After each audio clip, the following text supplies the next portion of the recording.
वक्रतुण्ड महाकाय सूर्यकोटि समप्रभ निर्विघ्नं कुरु मे देव सर्वकार्येषु सर्वदा।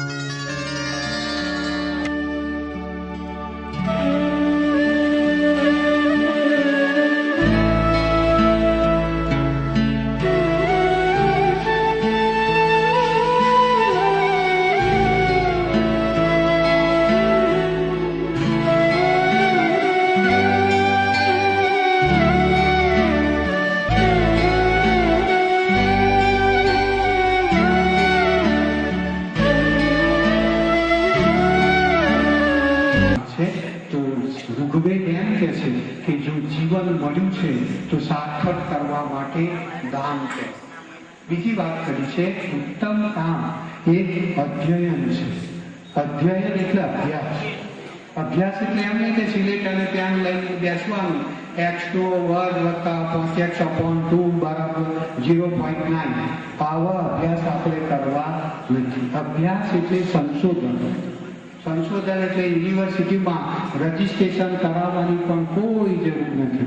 તમે તમારા ઘરમાં સંશોધન કરો કે તમારા ઘરડા સાસુ અને સસરા વૃદ્ધ મા અને બાપ છે એમની શું વેદના છે, એમની શું સંવેદના છે, વૃદ્ધ પપ્પાને કઈ મુશ્કેલી છે, ભાઈ પપ્પા તો સારા છે, મમ્મી તો સારી છે, એ કશું બોલતી નથી પણ તમારી આંખ એ વૃદ્ધની આંખની ભાષા વાંચી શકે છે ખરી। આપણામાં એક કહેવત છે કે જબ જબાન રૂક જાતી है तब आंख से आंख बात करने की। जो घणी वखत छोकरो रिजल्ट लઈને ઘેર આવે ને, છોકરો બાપને કશું નથી કહેતો, બાપ છોકરાને કશું નથી કહેતો, પણ બાપને ખબર પડી જાય છે કે દીકરો મારો ફેલ થઈને આવે। આંખથી આંખની ભાષામાં વાત થાય છે। આપણે આપણા સ્વજનને દવાખાને લઈ જઈએ, ડોક્ટર એને તપાસે, પછી આપણે કહીએ ડોક્ટરને કે સાહેબ શું થયું છે પપ્પા, ડોક્ટર કશું જ નહીં બોલે, 2 મિનિટ આપણી સામું જોઈ લેશે અને આપણને ખબર પડી જાય કે પપ્પા આપણને મૂકીને કાયમ માટે પરમાત્માના દ્વાર તરફ જતા।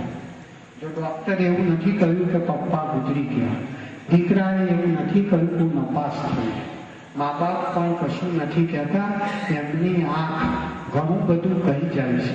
પ્રશ્ન છે એ મૂંગી આંખને ઉકેલવાની આપણામાં ક્ષમતા છે ખરી?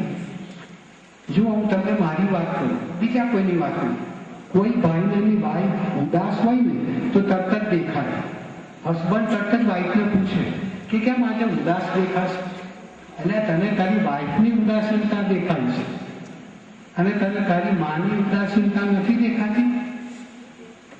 હસબન્ડ વાઈફને કહે કે ચોક્કસ કઈ કારણ છે, પણ રોજના જેવી તું હસું હસું આજે લાગતી નથી, અને તારી માં તારા લગ્ન પછી કોઈ દિવસ હસી નથી, એ તને યાદ નથી? તમે મા બાપની આંખને ઉકેલવાનો પ્રયત્ન કરો।